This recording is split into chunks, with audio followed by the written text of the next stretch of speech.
Okay, got a couple crabs here ready. I set my crab nets for bait before I start setting up everything else. And I set my nets next to this half sunken tree branch because the crabs like to hang around it. Sure enough, there they are in the trap. Okay, just gonna try to go through the netting. No problem, right in the bucket. Throw this back out. There we go. Loading up my supplies. Only been 10 minutes. Okay, let's check our bait again. Yep, I got a crab in there. Actually, I got crabs in both. All right. Oh, he got away. A little bit too small on that one. Put it back out.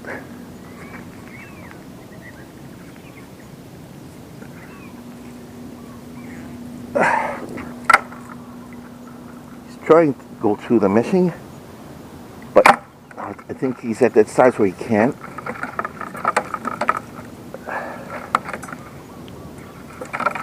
There. Bait supply is starting to add up.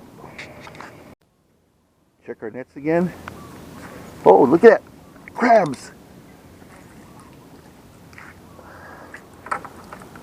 Oh, one fell through. Oh, that one almost got my finger. Okay, well, he'll fall through. He still won't let go of the bait because he's hungry. All right. Okay. Look at that. We got crabs in the net.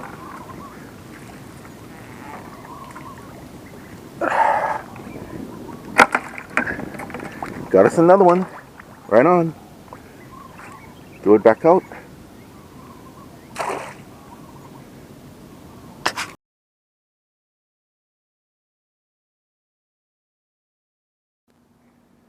Okay, let's go make some weight line.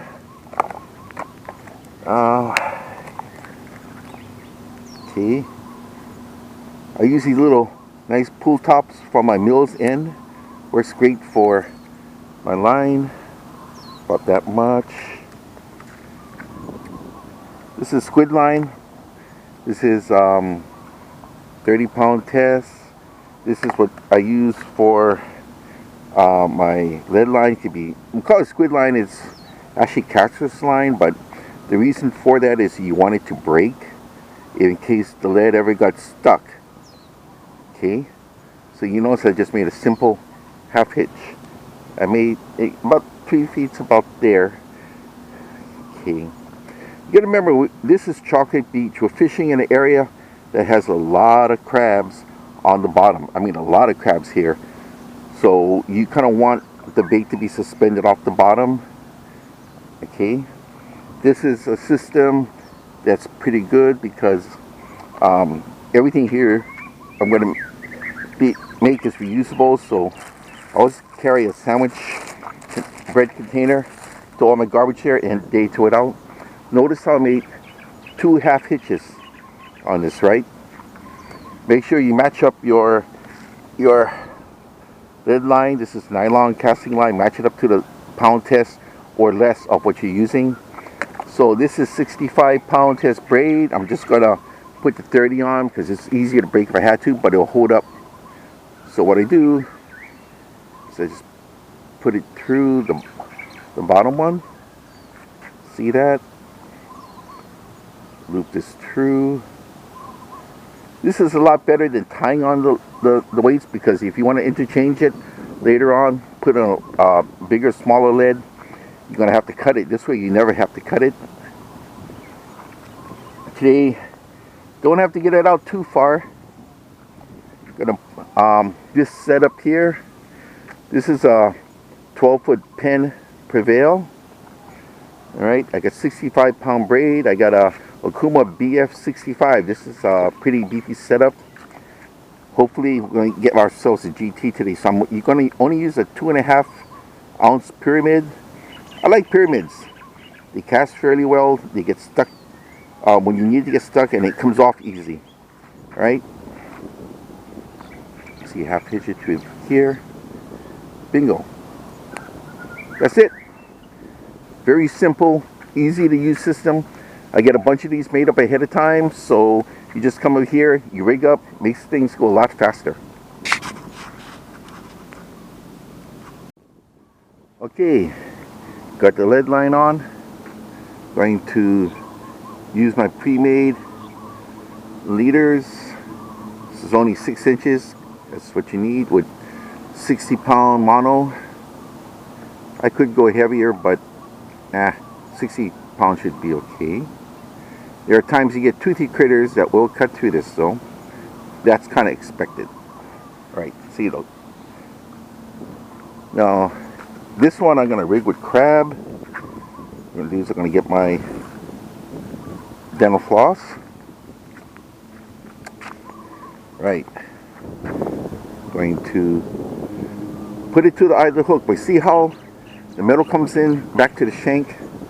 Kind of want to put, and I'm going to put this on the opposite side of that, and the knot over here is going to prevent the dental floss from going over. The reason being is because if it gets to that end, it can actually slip off from the slight gap there is there. So I just kind of like put 2 knots, simple granny knots. And what is this? I already got a crab from my crab nets. There we go. Instead of piercing the crab, we're going to tie this on like so to the back. See, with the hook sticking up. So if nobody wants this crab by the end of the day, I'm going to let him go, and I'll catch it again the next day because I like coming back to the same spot. See how that works? So, let's see now.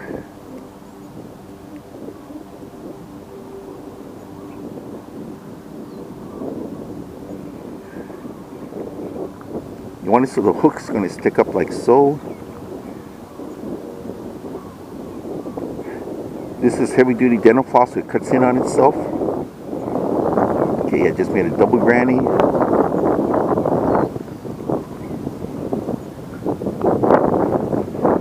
Okay.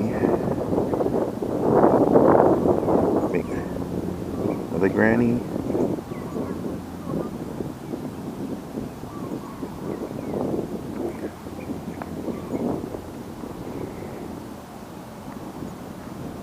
And one more again.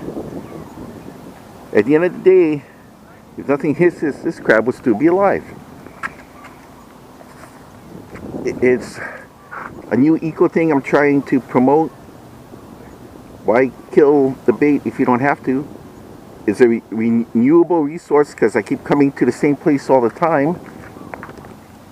Also, all my clippings, instead of throwing it over the side and polluting the area, I bring my bag from my bread and I save this throughout the week, so I'll throw that away one time. Look at that. Isn't that great? Okay, let's grab us a bell.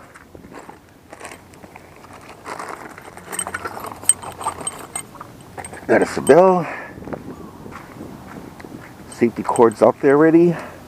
Got my bell holder.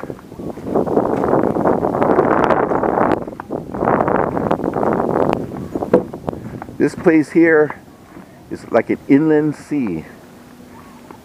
Absolutely gorgeous place. Chocolate Beach. It's called Chocolate Beach because after heavy rains, the water turns to chocolate. Like right now, it's a little bit on the dirty side because it's been raining for a little bit. Don't have to throw it that far out. The farther you throw it out here, it gets shallower on that side, so you don't want that. This area over here, this Monkey Island, it kind of forms a gauntlet, so the fish are forced to run through here. So, let's see now.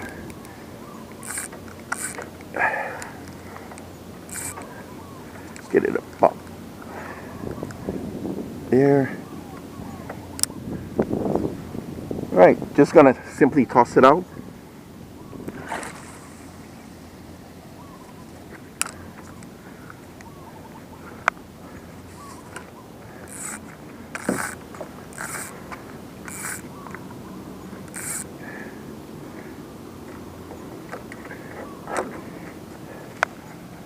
As long as you've got a nice little bend in the tip, the rod, like that, you can see the tension.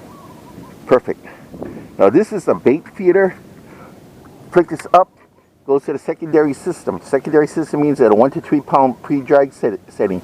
So the fish will grab it and run, not know he's hooked, until click down and it sets the first gears and you get the full drag back. So we're gonna switch it up like that. This style is very popular for catfishing and for carp fishermen. In Hawaii, I think I'm the only one using this. It's a shame because it really works. Put the safety cord on because you don't want to risk losing a couple $100 setup. Put your bell to the bell buddy. And we are ready to boogie.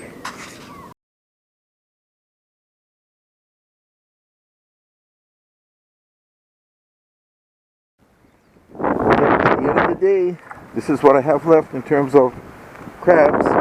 Everybody goes back. There you go.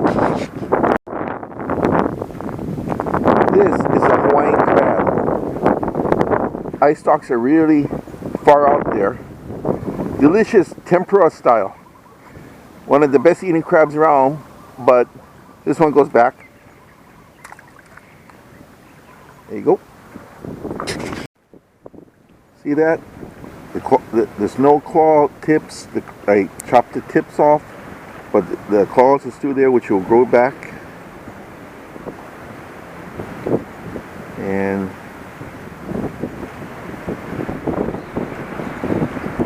very pissed off little crab.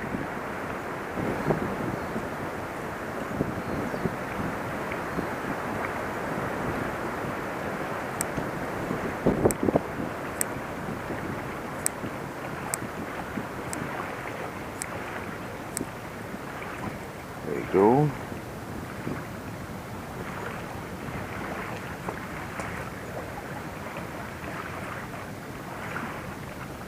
I just brought him in. This shows that my system works. The crab is still alive. And even though I didn't catch anything today on this rig, it goes back alive. All right.